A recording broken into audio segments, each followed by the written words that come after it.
আসসালামু আলাইকুম সুপ্রিয় দর্শক, আজকে আমি তৈরি করে দেখাবো ভীষণই মজার একটি পিঠা রেসিপি।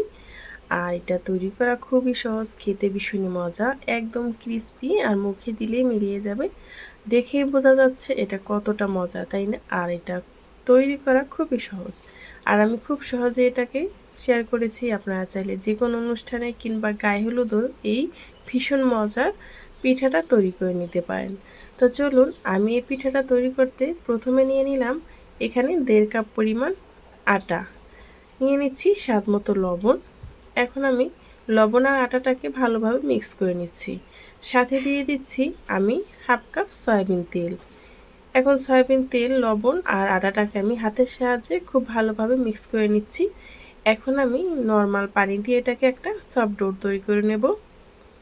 খুব সুন্দরভাবে এটাকে একটা সফট ডো তৈরি করে নিতে হবে, যাতে করে এটার ভিতরে কোনো রকম শক্ত ভাব না থাকে। এই তো ডোটা কিন্তু আমার তৈরি করা হয়ে গেছে, আর দেখেই বুঝতে পারছেন সফট কতটা হয়েছে।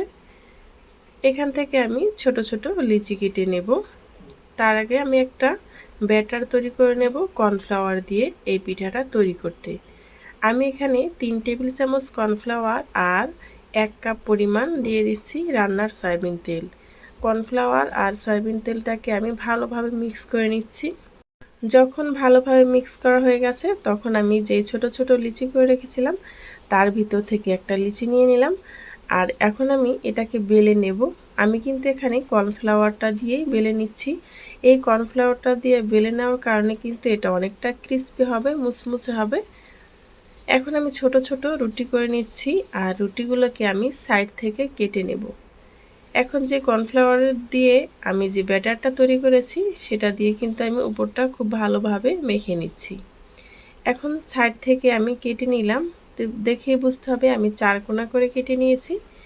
এখন আমি সাইড থেকে কিছু অংশটা বাদ দিয়ে মাঝখান দিয়ে এরকমভাবে কেটে নিচ্ছি। এটা কিন্তু একদম ইজি, সবাই কিন্তু এরকম করে তৈরি করে নিতে পারবেন। কিন্তু অনেকে কঠিন ভেবে হয়তো তৈরি করছেন না, কিন্তু এই ভিডিওটা যারা দেখছেন তারা অবশ্যই বাসায় একবার তৈরি করবেন, আশা করি আপনাদের কাছে ভালো লাগবে।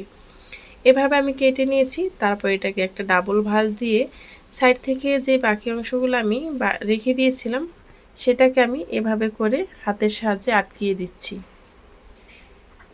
এই ভাঁজে একটা ভাঁজ দিয়েছি, ওই পাশে একটা ভাঁজ দিয়ে আটকিয়ে দিচ্ছি। আর দেখতে পাচ্ছেন খুব সহজে কিন্তু এটা তৈরি হয়ে গেছে। এই একই প্রসেসে আমি সবগুলো পিঠা একদম তৈরি করে নেব। আপনারা যদি বড় করে তৈরি করতে চান তাহলে রুটিটা একটু বড় তৈরি করবেন, কিন্তু সেই ক্ষেত্রে ভেঙে যাওয়ার সম্ভাবনা থাকে। সেই জন্য এভাবে মিডিয়াম সাইজেরই তৈরি করলে বেশ ভালো হয়। কর্নফ্লাওয়ারে বেটার দিয়ে আবারও একই প্রসেসে আমি এটাকে মেখে নিলাম। তারপর একটা পিজা কাটারের সাহায্যে এরকম করে কেটে নিচ্ছি। আপনারা চাইলে কিন্তু ছুরি দিয়েও এটা করে নিতে পারেন। আর এটার ভিতরে যতটা ছোট ছোট করে কেটে নিতে পারবেন, এই পিঠার ভাঁজটা কিন্তু অনেক সুন্দর হবে, অনেক পাতলা হবে। আর এটা ভাজার পর কিন্তু অনেকটা মুচমুচে হবে। এভাবে করে আমি কিন্তু সবগুলো পিঠা তৈরি করে নিচ্ছি। এভাবে কিন্তু ছুঁড়ে গেলেও কোনো সমস্যা নেই, এভাবে করে আপনি আটকিয়ে নেবেন। তারপর কিন্তু এই যে দেখতে পাচ্ছেন খুব সহজে একটা পাতার শেপ হয়ে গেছে। আপনাদের বোঝার সুবিধার্থে আমি কিন্তু আবারও দেখিয়ে দিচ্ছি। একই প্রসেসে আমি কিন্তু সবগুলো পাতা পিঠা একদম তৈরি করে নিচ্ছি। আর তৈরি করা কতটা ইজি দেখেই বুঝতে হবে, এটা কিন্তু শেখানোর কিছু নেই। আমি কিভাবে তৈরি করে নিচ্ছি, এভাবে করে আমি সবগুলো পিঠা একেবারে তৈরি করে নিয়েছি। এখন আমি এটাকে তেলে ভেজে নেব। এখন আমি চুলায় একটি কড়াই বসিয়ে দিলাম, আর কড়াইতে দিয়ে দিচ্ছি পর্যাপ্ত পরিমাণ তেল। তেলটা যখন হালকা গরম হয়ে আসবে তখনই আমি এই পিঠাগুলো ভেজে নেব। বেশি গরম করে কিন্তু এই পিঠাগুলো ভাজা যাবে না, তাহলে কিন্তু ক্রিস্পি হবে না। দেখতে পাচ্ছেন তেলগুলো কীরকম গরম হয়েছে, তার ভিতরে আমি ছেড়ে দিয়েছি। এখন একটু হালকা নেড়ে চেড়ে দিচ্ছি। এই পর্যায়ে এসে যারা এখনও লাইক দেননি, প্লিজ একটি লাইক দিয়ে ভিডিওটা কন্টিনিউ করবেন। এই ভিডিওর কোনো অংশ যদি আপনাদের কাছে ভালো লেগে যায়, নতুন এবং পুরাতন যারা এখনও আমার চ্যানেলটি সাবস্ক্রাইব করেননি, প্লিজ চ্যানেলটি সাবস্ক্রাইব করে পাশে থাকা বেল আইকনটা ক্লিক করে রাখবেন, যাতে করে এরকম সহজ এবং নতুন রেসিপি আপলোড করা মাত্রই আপনার কাছে নোটিফিকেশন পৌঁছে যায়। এই তো আমি কিন্তু পিঠাগুলো একদম ভেজে নিয়েছি মুচমুচে করে। এখন একটা শিরা তৈরি করব। শিরা তৈরি করার জন্য আমি এখানে দিয়ে দিলাম 1 কাপ পরিমাণ চিনি, সাথে দিয়ে দিচ্ছি 1 কাপ পরিমাণ খেজুরের গুড়। এখন আমি এটাকে কিছু সময় জাল করে নেব, একটু আঠালো ভাব না হওয়া পর্যন্ত।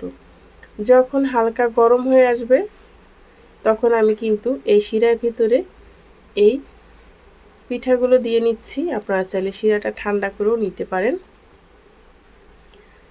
শিরা ঠান্ডা হওয়ার পরে এভাবে করে আপনারা পিঠাগুলো ভিজিয়ে উঠিয়ে নেবেন। আর উঠানোর পর দেখতেই পাচ্ছেন কতটা সুন্দর কালার হয়েছে, আর খেতেও কিন্তু ভীষণই মজা। যে কোনো ঘরোয়া অনুষ্ঠানে আপনারা কিন্তু এটা খুব সহজেই তৈরি করে নিতে পারেন অল্প উপকরণে, আর খেতেও কিন্তু ভীষণ মজা। দেখুন কতটা সুন্দর হয়েছে। এ পর্যন্ত যারাই আমার সাথে ছিলেন তাদেরকে জানাই অসংখ্য ধন্যবাদ। পরবর্তী ভিডিও নিয়ে আসা পর্যন্ত আশা করি সবাই ভালো থাকবেন, সুস্থ থাকবেন। আল্লাহ হাফেজ।